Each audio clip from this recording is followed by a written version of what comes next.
السلام عليكم ورحمة الله وبركاته. ازيكم حبايب قلبي؟ عاملين ايه؟ يا رب تكونوا في احسن صحة واحسن حال. اهلا بكم في قناتي وقناتكم قناة اسرار حياتنا، لكل المواضيع اللي بتخص الحمل والولادة. برحب بكم في كل مكان وفي اي مكان، وجودكم نورني ومشرفني. حبايب قلبي ما تنسونيش في اللايك مهم جدا عشان بيرفع الفيديو يوصل لاكبر عدد من الناس، وكمان عشان مهم جدا جدا جدا عشان غيركم كتير عايز يستفيد بالمعلومة دي. فبالله عليكم ما تبخلوا عليا باللايك.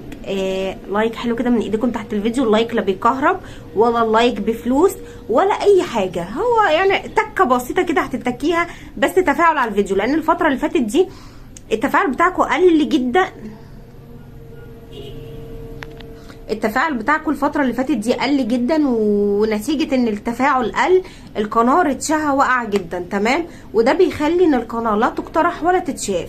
فبالله عليكم انا ما بقصرش معاكم، ولا عمري قصرت معاكم، لا بمعلومة ولا باجابة سؤال ولا باي حاجة، وعلى قد ما بقدر والله العظيم بكون معاكم.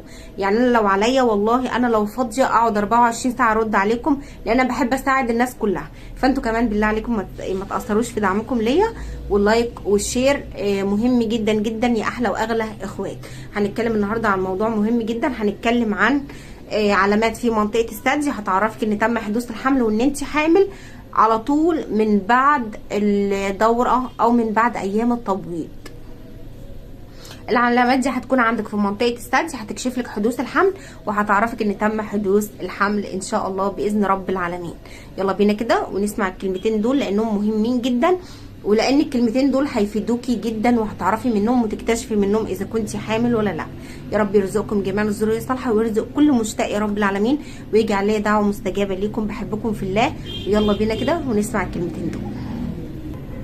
مبدئيا كده حبايب قلبي، العلامات دي بتبدا تظهر في منطقه الثدي من بعد اليوم بالظبط، من بعد اليوم 20 من الدوره بتبدا تظهر عليك العلامات دي، وبتكون مميزه جدا وبتقدري تعرفي منها اذا كنتي حامل ولا لا. اولا كده لو حصل تلقيح للبويضه وحصل انغماس للبويضه الملقحه في جدار الرحم بيحصل علامات معينه.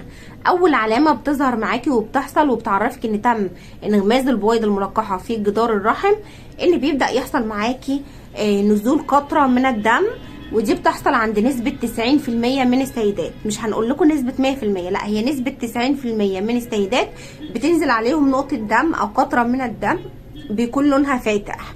فطبعا انت لو في الفترة دي لبستي لبس فاتح هتقدري تلاحظي العلامة دي وهتقدري تعرفي منها ان انت حامل. تمام.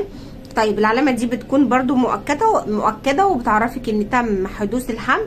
ولو لاحظتيها، لان في ناس كتير بتنزل عليها وبيكونوا هم مش واخدين بالهم او مش ملاحظين مش مركزين بمعنى اصح. تمام، فما بيعرفوش منها اذا كان حصل حمل ولا لا. عشان كده حبايبي انا عايزاكم تيجوا في الفتره اللي هي من اليوم ال20 لليوم ال23 تبداوا تلبسوا لبس فاتح، تبداي تلاحظي، تبداي وانت داخله الحمام تشوفي النقطه دي نزلت عليكي ولا لا. تمام، لانها نقطه بسيطه جدا وبتنزل عليكي، ودي بتعرفك ان تم حدوث الحمل وان تم تلقيح البويضه. طيب نيجي بقى للعلامه اللي بعد كده او للحاجه اللي بعد كده اللي بتعرفك ان تم تلقيح البويضه وان تم حدوث الحمل معاكي.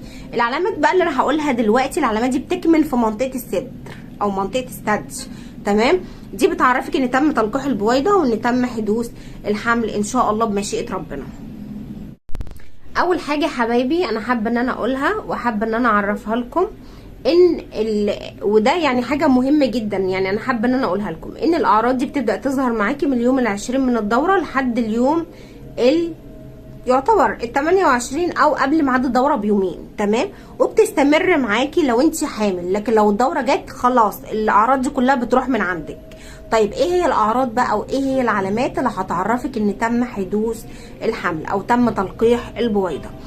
اول علامه بتظهر عليكي او بتظهر عندك بتعرفك ان تم تلقيح البويضه وان تم حدوث الحمل، ان بيبدا منطقه الثدي عندك تحس ان فيها ثقل، ان انت شايله حاجه تقيله، شايله زلطه، شايله طوبه، شايله حاجه تقيله عليكي. تمام، فتلاقي ان المكان ده سبحان الله نتيجه التغيرات الهرمونيه اللي بتحصل، وطبعا في تغيرات كتير بتحصل عليكي تغيرات هرمونيه، فبتبدا ان المكان المنطقه الثدي تلاقي ان فيه كانك شايله كيس رمله او شايله زلطه او شايله حاجه وحاجه تقيله عليكي، وبتكون مش قادره او حاسه ان الالم صعب جدا عندك. تمام. طيب دي اول حاجه بتعرفك ان تم حدوث الحمل وان تم تلقيح البويضه، وبتظهر دايما عند الناس اللي حصل معاهم الحمل. تاني حاجه ان بيحصل لك نغزات في منطقه الثدي، بتشبه نغزات اللي هي شبه شكه الدبوس او شبه الابره، كانك اتشكيتي بالظبط. النغزات دي او الشكه اللي بتحصل لك دي برضو علامه مؤكده بتدل على حدوث الحمل وبتدل على تلقيح البويضه.